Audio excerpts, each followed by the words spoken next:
നമുക്ക് ഒരു സ്വഭാവമുണ്ട്, എല്ലാത്തിനും നമ്മൾ മറ്റുള്ളവരെയാണ് വിരൽ ചൂണ്ടുന്നത്. നീയാണ് എൻ്റെ ജീവിതത്തിൻ്റെ പ്രശ്നങ്ങൾക്ക് മുഴുവൻ കാരണം. ഇത് തുടങ്ങിയത് ആദത്തിൽ നിന്നും ഹവ്വായിൽ നിന്നുമാണ്. ആദത്തോട് ദൈവം ചോദിക്കുന്നുണ്ട്, നീ എവിടെ, നീ എന്താണ് ഈ ചെയ്തതെന്നൊക്കെ ചോദിക്കുമ്പോൾ പറയും, നീ എനിക്ക് തന്ന സ്ത്രീയാണ് ഈ പണി ഒപ്പിച്ചത്. സ്ത്രീയോട് ചോദിക്കുമ്പോൾ പറയാം, സർപ്പമാണ് ഇത് ഒപ്പിച്ചത്. ഈ മറ്റുള്ളവരെ കുറ്റം പറയുക എന്ന് പറയുന്നത് നമ്മുടെ എല്ലാവരുടെയും രക്തത്തിൽ അലിഞ്ഞു ചേർന്നിരിക്കുന്ന ഒരു കാര്യമാണ്. പക്ഷേ കർത്താവ് കൃത്യം നമ്മളോട് പറയുകയാണ്, തിന്മ വരുന്നത് പുറത്തുനിന്നല്ല കേട്ടോ, നിന്റെ ഉള്ളിൽ നിന്ന് തന്നെയാണ്. അതുകൊണ്ട് ഈ സാമൂഹിക തിന്മകൾക്കുള്ള പ്രധാനപ്പെട്ട പരിഹാരം എന്താണ്? മനുഷ്യപ്രകൃതിയുടെ നവീകരണമാണ്. പ്രിയപ്പെട്ടവരെ, നമ്മൾ ഈ സുവിശേഷമൊക്കെ കേൾക്കുമ്പോൾ എനിക്ക് അസൂയ തോന്നുന്നത് നിങ്ങളോട്.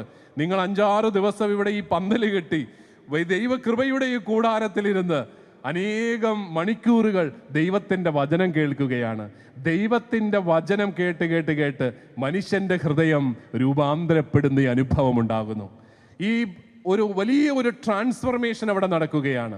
അത് നടക്കുമ്പോൾ അവൻ്റെ മനുഷ്യപ്രകൃതി തന്നെ നവീകരിക്കുകയാണ്.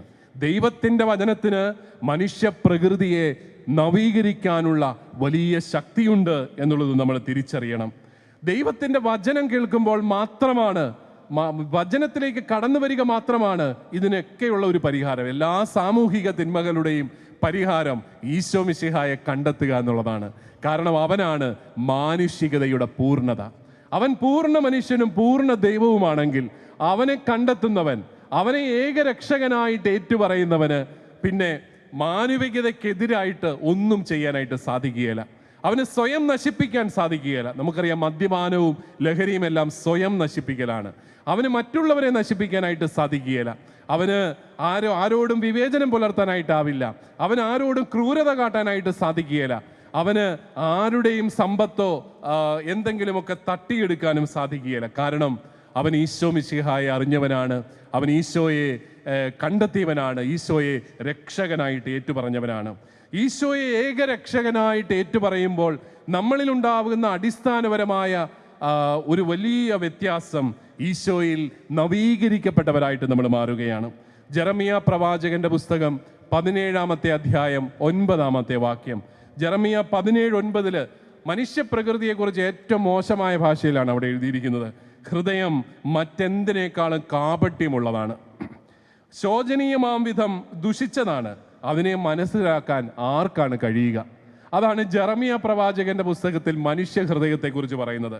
പക്ഷേ ഈശോയിൽ നവീകരിക്കപ്പെട്ട് കഴിയുമ്പോൾ അവനിൽ സംഭവിക്കുന്നത് എന്താണെന്ന്, ഇത്രയും അധമമായ മനുഷ്യപ്രകൃതിക്ക് എന്ത് സംഭവിക്കുന്നു എന്ന് പൗലോസ്ലീഹ കൊറിന്ത്യർക്ക് എഴുതിയ 2-ാം ലേഖനം 5-ാമത്തെ അധ്യായം 17-ാമത്തെ വാക്യത്തിൽ പറയുന്നുണ്ട്. 2 കൊരിന്തോസ് 5:17 അവിടെ പറയുന്നു, ക്രിസ്തുവിൽ ആയിരിക്കുന്നവൻ പുതിയ സൃഷ്ടിയാണ്, പഴയത് കടന്നുപോയി, ഇതാ പുതിയത് വന്നു കഴിഞ്ഞു. നവീകരിക്കപ്പെട്ട ഒരു മനുഷ്യനായിട്ട് മാറുകയാണ്. നവീകരിക്കപ്പെട്ട മനുഷ്യനായിട്ട് മാറുമ്പോൾ അവനിലുണ്ടാകുന്ന പ്രധാനപ്പെട്ട വ്യത്യാസം എന്താണ്? ഈശോ സ്നേഹിച്ചതുപോലെ സ്നേഹിക്കാനായിട്ട് സാധിക്കും. റോമാക്കാർക്ക് എഴുതിയ ലേഖനം 5-ാമത്തെ അധ്യായം 5-ാമത്തെ വാക്യത്തിൽ നമ്മൾ ഇപ്രകാരം കേൾക്കുന്നു, നമുക്ക് നൽകപ്പെട്ടിരിക്കുന്ന പരിശുദ്ധാത്മാവിലൂടെ ദൈവത്തിൻ്റെ സ്നേഹം നമ്മുടെ ഹൃദയങ്ങളിലേക്ക് ചൊരിയപ്പെട്ടിരിക്കുന്നു. നമുക്ക് നൽകപ്പെട്ടിരിക്കുന്ന പരിശുദ്ധാത്മാവിലൂടെ ദൈവത്തിൻ്റെ സ്നേഹം നമ്മുടെ ഹൃദയങ്ങളിലേക്ക് ചൊരിയപ്പെട്ടിരിക്കുന്നു. ദൈവസ്നേഹം ഹൃദയത്തിൽ ചൊരിയപ്പെട്ടവന് എങ്ങനെയാണ് തിന്മയുടെ പക്ഷത്ത് നിൽക്കാനാവുക? അവൻ എങ്ങനെയാണ് സഹോദരൻ നശിക്കുന്നത് കണ്ട് ഞാനാണോ എൻ്റെ സഹോദരൻ്റെ കാവൽക്കാരൻ എന്ന് ചോദിച്ച് മാറി നിൽക്കാനായിട്ടാവുക? അവന് സഹോദരൻ പാപത്തിലും ദുരിതത്തിലുമായിരിക്കുമ്പോൾ അവൻ്റെ ഭാരം കൂടി ഏറ്റെടുത്ത് അവന് വേണ്ടി പരിത്യാഗം ചെയ്യുവാൻ, ത്യാഗം സഹിക്കുവാൻ അവൻ തയ്യാറാവുകയാണ്. അതാണ് ഈശോയിൽ നവീകരിക്കപ്പെട്ടവൻ്റെ പ്രത്യേകതയെന്ന് നമ്മൾ തിരിച്ചറിയണം. നമുക്കറിയാം, എനിക്ക് തോന്നുന്നു നമ്മുടെയൊക്കെ ഉള്ളിൻ്റെ ഉള്ളിൽ ഈ തിന്മകൾ ഉണ്ടാകുന്നതിൻ്റെ പ്രധാനപ്പെട്ട ഒരു കാരണം, പ്രിയപ്പെട്ടവരെ, നമ്മളൊക്കെ വളർന്നു വന്ന സാഹചര്യങ്ങളിൽ നമുക്ക് ലഭിക്കുന്ന ചില അനുഭവങ്ങൾ കൂടിയാണ്. നിങ്ങൾ ജർമ്മൻ ഏകാധിപതിയായിരുന്ന ഹിറ്റ്ലറെ കുറിച്ച് കേട്ടിട്ടുണ്ട്. കോടിക്കണക്കിന് മനുഷ്യരെയാണ്, ഏതാണ്ട് 1.5 കോടിക്കും 2.5 കോടിക്കും ഇടയ്ക്ക് ആൾക്കാരെയാണ് അദ്ദേഹത്തിൻ്റെ ഭരണകൂടം കൊന്നൊടുക്കിയത്. ആ കാലഘട്ടത്തിൽ അദ്ദേഹം വിശ്വസിച്ചിരുന്ന ചില വിശ്വാസങ്ങളാണ് അദ്ദേഹത്തെ കൊണ്ട് അത്രയും വലിയ തിന്മ ചെയ്യിച്ചത്. അതുകൊണ്ടാണ് വിശ്വാസം നവീകരിക്കപ്പെട്ടാൽ മാത്രമേ മനുഷ്യൻ നവീകരിക്കപ്പെടുകയുള്ളൂ. എൻ്റെ ഒരു വലിയ വിശ്വാസം, ഈ ഭാരതത്തിൽ സാമൂഹികമായ സമത്വം ഉണ്ടാവണമെങ്കിൽ ഭാരതത്തിൻ്റെ വിശ്വാസവും നവീകരിക്കപ്പെടണം. വിശ്വാസം നവീകരിക്കപ്പെടുമ്പോൾ ആ നവീകരിക്കപ്പെട്ട വിശ്വാസം മനുഷ്യനെ ചലിപ്പിക്കും, നന്മയിലേക്ക് നയിക്കും. നവീകരിക്കപ്പെടാത്ത വിശ്വാസം തിന്മകളിലേക്ക് നയിക്കുന്നു എന്നും നമ്മൾ തിരിച്ചറിയണം. ഇവിടെ ഈ ഹിറ്റ്ലർ എന്ന് പറയുന്ന ഈ മനുഷ്യൻ്റെ ജീവിതത്തെക്കുറിച്ച് പറയുന്നവരൊക്കെ അദ്ദേഹത്തിൻ്റെ ചെറുപ്പകാലത്തെക്കുറിച്ച് പറയുന്നുണ്ട്. അദ്ദേഹത്തിൻ്റെ അപ്പച്ചൻ ഒരു അലോയിസ് ഹിറ്റ്ലർ ആയിരുന്നു. അഡോൾഫ് ഹിറ്റ്ലറിൻ്റെ അപ്പൻ അലോയിസ് ഹിറ്റ്ലർ ഓസ്ട്രിയയിലെ ഒരു കസ്റ്റംസ് ഓഫീസറായിരുന്നു ഈ അപ്പൻ. ഇയാൾ ഒരു അവിഹിത ബന്ധത്തിലുണ്ടായ മകനാണ്. അതുകൊണ്ട് തന്നെ ഒരിക്കലും അയാളുടെ കുടുംബത്തിൽ അംഗീകരിക്കപ്പെട്ടവനായിരുന്നില്ല. അതിൻ്റെ മുഴുവൻ ദേഷ്യവും അദ്ദേഹം സമൂഹത്തോടും സ്വന്തം കുടുംബത്തോടും കാട്ടി. പ്രത്യേകിച്ച് മൂത്ത മകനായ അഡോൾഫിനോട് അയാൾക്ക് എന്തോ വലിയ ശത്രുത പോലെയായിരുന്നു എന്നാണ് പറയുന്നത്. തൻ്റെ പ്രതീക്ഷകൾക്കൊത്ത് മകൻ വളരുന്നില്ല എന്ന് കാണുമ്പോൾ മകനെ അതിക്രൂരമായിട്ട് ഈ അപ്പൻ അങ്ങ് മർദ്ദിക്കുകയാണ്.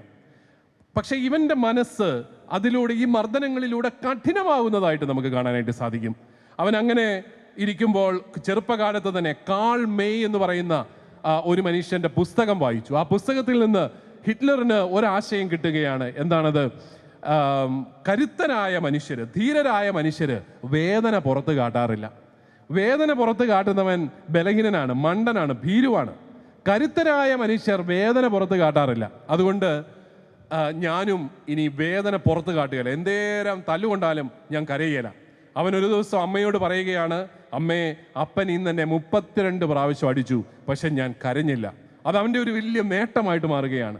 പക്ഷെ അതിലൂടെ അവൻ്റെ ഹൃദയം അങ്ങ് കഠിനമായി മാറുന്നു എന്ന് നമുക്ക് കാണാൻ സാധിക്കും. പിൽക്കാലത്ത് അഡോൾഫ് ഹിറ്റ്ലറിന് ബലഹീനരോട് ഒരു കരുണയുമില്ലായിരുന്നു. കരയുന്നവരോട്, വേദനിക്കുന്നവരോടൊന്നും ഒരു കരുണയുമില്ലായിരുന്നു.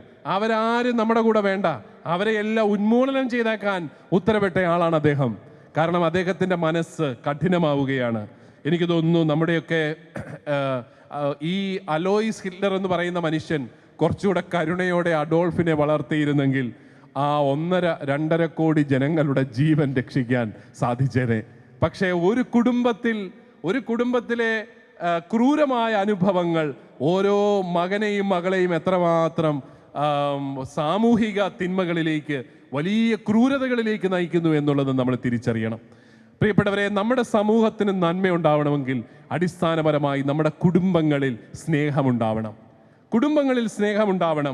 നമ്മളൊക്കെ വിശ്വസിക്കുമ്പോൾ പരിശുദ്ധാത്മാവിൽ നമ്മൾ വീണ്ടെടുക്കപ്പെട്ട് ദൈവസ്നേഹത്തിൻ്റെ കൃപ സ്വീകരിച്ചവരായിട്ട് മാറുമ്പോൾ സ്നേഹം പങ്കുവെക്കുന്നവരായി നമ്മൾ മാറാതെ നമുക്കൊരിക്കലും ഒരു തലമുറയെ ഈ സ്നേഹത്തിലും സമത്വത്തിലും ഒന്നും വളർത്തിയെടുക്കാൻ സാധിക്കുകയില്ല. എനിക്ക് പലപ്പോഴും തോന്നാറുണ്ട്, ലോകത്തിലെ രാജ്യങ്ങളിൽ ഏറ്റവും കൂടുതൽ മാതാപിതാക്കളുള്ള ഒരു രാജ്യമാണ് ഇന്ത്യ. ഏറ്റവും കൂടുതൽ പേരൻസ് ഉള്ള ഒരു രാജ്യമാണ് ഇന്ത്യ. പക്ഷെ പേരൻറ്റിങ്ങിനെ കുറിച്ച്, എങ്ങനെയാണ് കുഞ്ഞുങ്ങളെ വളർത്തേണ്ടത് എന്നുള്ളതിനെക്കുറിച്ച് ഏറ്റവും കുറച്ച് ഗവേഷണം നടക്കുന്ന രാജ്യമാണ് ഇന്ത്യ.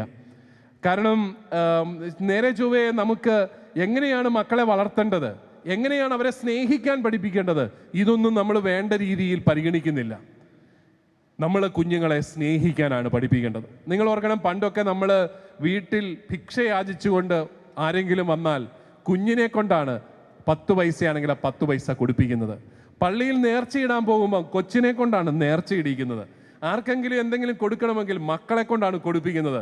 കാരണം അറിയാതെ ഒരു പരിശീലനം കുഞ്ഞുങ്ങൾക്ക് കൊടുക്കുക. മക്കളെ കൊടുത്ത് പഠിപ്പിക്കണം. വീട്ടിലൊരു നല്ല പലഹാരം ഉണ്ടാക്കിയാൽ അതിൻ്റെ ഒരു ഭാഗം അയലോക്കത്ത് കൊടുക്കാൻ പോകുമ്പോൾ കൊച്ചിനെയും കൂടെ കൊണ്ടുപോവാണ്.